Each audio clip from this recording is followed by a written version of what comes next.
जब मैं उस दृश्य की कल्पना करता हूँ जब रावण के वध के बाद में प्रभु श्री राम जी पुष्पक विमान के साथ सीता मैया के साथ में अयोध्या जी आए और पुष्पक विमान अयोध्या जी की पावन धरती पे उतरा, तो भरतलाल जी और जितने भी अयोध्या वासी थे सब प्रभु के स्वागत के लिए तैयार खड़े थे। भरतलाल जी प्रभु से मिले, सब माताएं प्रभु से मिले, गुरु वशिष्ठ जी प्रभु से मिले, अयोध्या वासी प्रभु से मिले। तब भरतलाल जी ने सीता माँ के चरणों में, भाभी माँ के चरणों में अपना मस्तक रखा और आशीर्वाद लेने के लिए। और अब मैं उस दृश्य की कल्पना करता हूँ कि सीता माता के श्री कमल चरण और भरतलाल जी का मस्तक, दोनों कितनी बड़ी मर्यादा रामायण जी में स्थापित हुई है। सीता माँ के वो चरण थे जिसके ऊपर रावण ने अपना सब कुछ न्योछावर कर दिया था, मंदोदरी तक को दासी बनाने का कह दिया था, मगर सीता माँ ने उस चरण से रावण के सभी वैभव और रावण के सभी अहंकार को ठोकर मारी कि वो जगत जननी के चरण हैं, जगत पूजनीय चरण हैं, जिन्होंने पतिव्रत धर्म के लिए वो चली,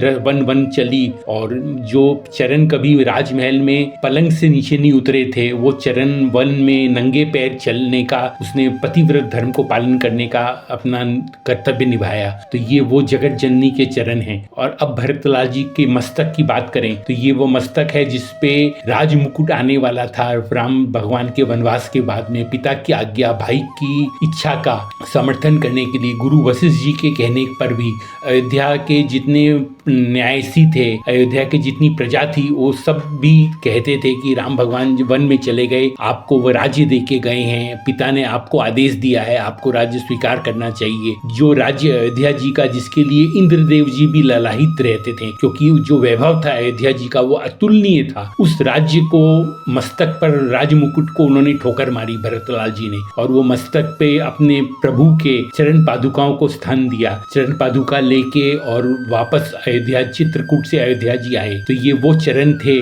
जगत जननी माता के जिन्होंने रावण के वैभव को ठोकर मारा, और ये वो मस्तक था भरतलाल जी का जिसने अयोध्या जी के जैसा इतना बड़ा साम्राज्य के मुकुट को ठोकर मारा और प्रभु के सेवक बन के, न्यायसी बन के प्रभु के रहे। तो दोनों ही जगत वंदनीय है, सीता माँ के श्री कमल चरण और भरतलाल जी का मस्तक। जय श्री हरि।